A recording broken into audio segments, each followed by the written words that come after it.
Hello Earthlies, Ultra Violet Runner from the Bronx here. Today we're going to get into the rear and lead uppercut. It's one of the most beautiful punches when executed properly. It's a very sneaky punch, very hard to see when you're very tight in your guard when you're throwing it correctly.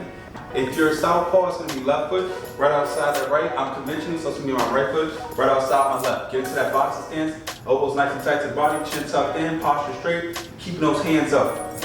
Now to perform the rear uppercut, it's a very quick, sneaky, but powerful maneuver because you're driving everything. We're going to start with the rear. So when you're throwing the uppercut, okay, this is the motion you want to do. So when you're getting into it, you're going to rotate everything around. Your hips are fully going to go forward. Your arm is going to end off in a 90-degree angle, and you're almost going to pivot that foot, but you're not. You're going to rotate everything in like a spinning motion. So I'm performing here like this. And it's the same vice versa, except it's not coming from the back, it's coming from the lead. And that lead uppercut,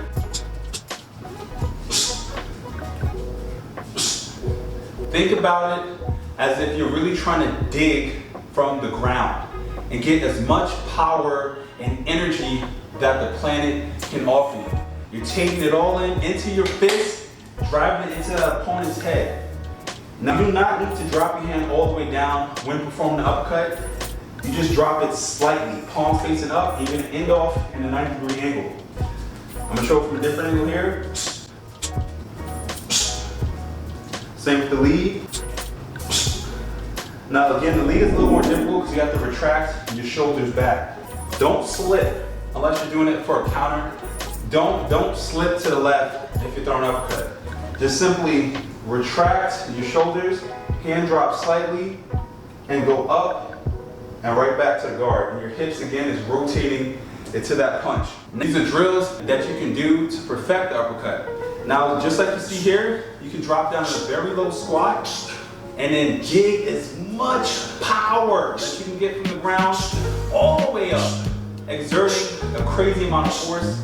Thanks to Mike Tyson. Mike Tyson was the king of throwing those crazy, powerful uppercuts from the earth. And then we're going to get into another drill where you're going side to side like you're on a pendulum, and you're really digging into the body. You're imagining a person's body that's in front of you, and you're changing angle to throw them off, and then right into the body before they know it. And then they're down and out for the count. And then another drill that is very useful for the uppercut is to slip, left, slip, right, slip, left. Because you get in your head like the person trying to throw a jab or a cross, and then every time they miss, you make them pay. They miss, you make them pay. Hopefully this helps. If you like the video, please subscribe. But other than that, peace and love, everyone.